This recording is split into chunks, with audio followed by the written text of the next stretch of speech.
Pas du tout. Mon ami est allé se recaler, allez vous asseoir ailleurs. C'est vraiment votre ami? Tous les hommes qui paient sont mes amis. Alors on peut se revoir.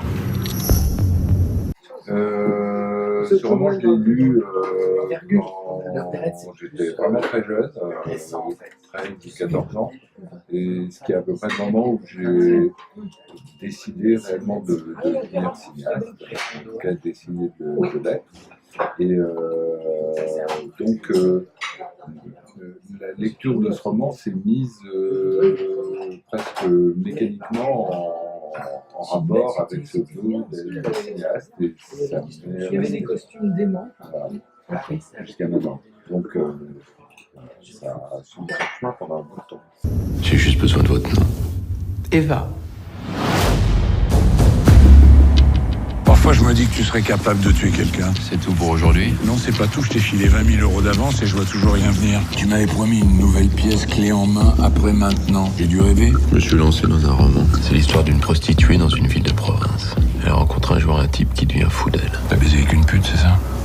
Vous avez raison, ça se pourrait, mais c'est pas du tout, pour moi, pas du tout le cas. C'est sans doute une affaire de tempérament. Pour moi, pas du tout. Je n'ai absolument pas revu le film depuis sa sortie. Je l'ai vu, ce film aussi très jeune, et je ne l'ai pas revu. Et donc, j'ai fait le film, je peux vraiment le dire, comme si le film de Lausanne n'existait pas.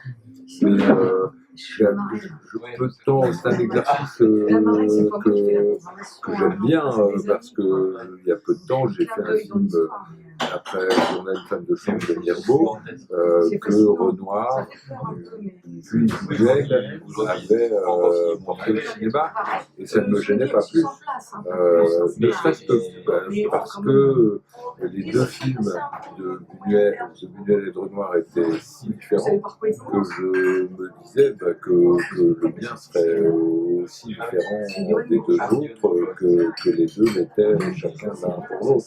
Et d'autant que ce sont des adaptations de romans et non pas des scénarios originaux. Absolument, oui.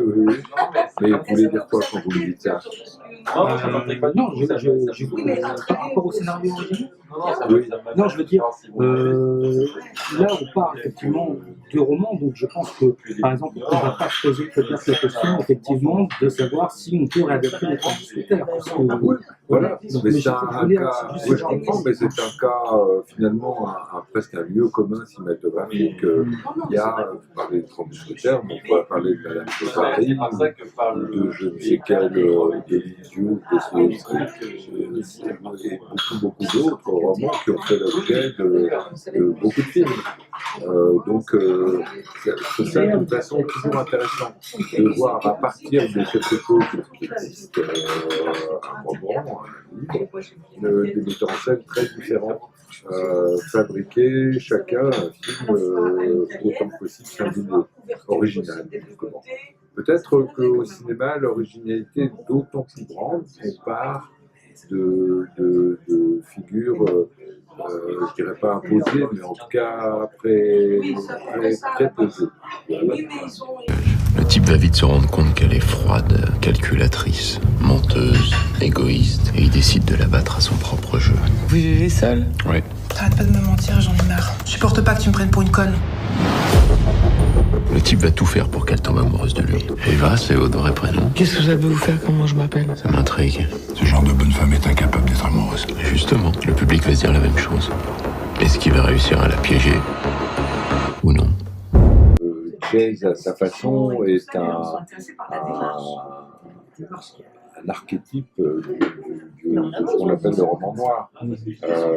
Donc évidemment, avec toutes les complexités ou les complications que je peux introduire, et les variantes qui tiennent à mon univers, si je puis dire, même avec ça, il n'empêche qu'il y a ces codes dont vous parlez, qui sont les codes d'un genre, et même si je voulais les éviter ou les oublier, rappelez pas au galop, nécessairement. Alors le film est très psychologique, le film s'intéresse d'abord à ce qui mobilise les personnages, mais dans des situations données. Mais n'empêche, je peux les aborder comme je veux. Le genre série noire, forcément va apparaître dans une sorte dans un type d'angoisse. Oui. C'est quand même un film assez angoissant, assez anxieux. Et ce type d'anxiété appartient au genre film. Et ça m'intéresse beaucoup. Bon, je suis pas. Si vous voulez, mon seul regret, moi, vraiment, j'aurais pas dû me plaindre, puisque je suis cinéaste, j'ai toujours voulu faire du cinéma et je fais des films plus qu'à mon tour. Mais mon seul regret, c'est de ne pas avoir été un cinéaste hollywoodien des années 30, 40, 50, vous voyez. Donc, ça me rattrape, forcément. On fait des films qui partent de comme cela. Tu veux toujours te marier?